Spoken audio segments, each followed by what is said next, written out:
கிறிஸ்துவுக்குள் அன்பான கர்த்தருடைய பிள்ளைகளே, இன்றைய வேத வசனமும் ஜெபமும் லூக்கா எழுதின சுவிசேஷம் 17ஆம் அதிகாரம் 16ஆம் வசனம்.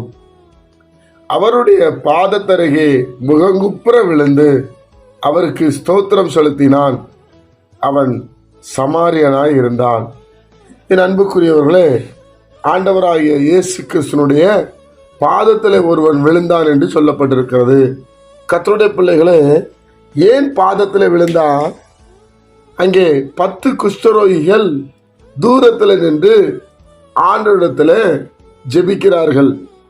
அப்பொழுது ஆண்டவராய் இயேசு கிறிஸ்து சொல்லுகிறார், நீங்க போங்க, ஆசாரியனிடத்துல காண்பீங்க என்று சொல்லி அனுப்புகிறார். அவர்களும் கடந்து போகிறார்கள். போகிற வழியில 10 பேரும் சுகமாக்கப்படுகிறார்கள். அதுல ஒரே ஒருவன் மாத்திரம் வந்து ஆண்டவருடைய பாதத்துல முகங்குப்புற விழுந்து, நல்லா கவனிங்க என் அன்புக்குரியவர்களே, முகங்குப்புற விழுந்து ஸ்தோத்திரம் செலுத்தினானா? நாம என்னைக்காவது அப்படி ஸ்தோத்திரம் செலுத்தி இருக்கிறோமா? தேவன் நமக்கு எவ்வளவு நன்மைகளை செய்திருக்கிறார், எவ்வளவு அதிசயங்களை செய்திருக்கிறார். இன்னைக்கு நம்ம உயிரோடு இருப்பது என்றால் கர்த்தருடைய பெரிதான கிருபை. நம் ஆண்டவருக்கு நன்றி செலுத்துகிற ஒரு இருதயத்தை நம்மளிடத்துல தேவன் எதிர்பார்க்கிறார். அப்ப ஆண்டவரை கேட்கிறார், சுத்தமானவர்கள் 10 பேர் அல்லவா, மற்ற 9 பேர் எங்க போனாங்க? ஏன் உங்களுக்கு அந்த இருதயம் இல்லை? என் அன்புக்குரியவர்களே, நம்மளுடைய இருதயம் இன்றைக்கு எப்படி இருக்கிறது? தேவனை மகிமைப்படுத்துகிறோமா? ஆண்டவர் ஒவ்வொரு நாளும் நம்மளை நடத்துகிறாரு, ஒவ்வொரு நாளும் அவருடைய பிரசன்னத்துல கொண்டு போகிறாரு, பயம்லாம் நீக்குகிறாரு, கர்த்தர் நமக்கு கிருபைகளை தருகிறாரு. நாம் எப்படி செல்கிறோம்?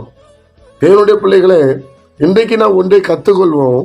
முகங்குப்புற விழுந்து ஆண்டவருக்கு ஸ்தோத்திரம் செலுத்தணும். அவ்வளவு நன்மைகளை செய்திருக்கிறார். அப்படி ஸ்தோத்திரம் செலுத்தும் போது அவருடைய உள்ளம் சந்தோஷப்படும். அவர் நமக்கு செய்த நன்மைகளுக்கு நாம் ஸ்தோத்திரம் செலுத்துவோம். கர்த்தர் பெரிய காரியங்களை செய்வார். ஜெபிப்போமா?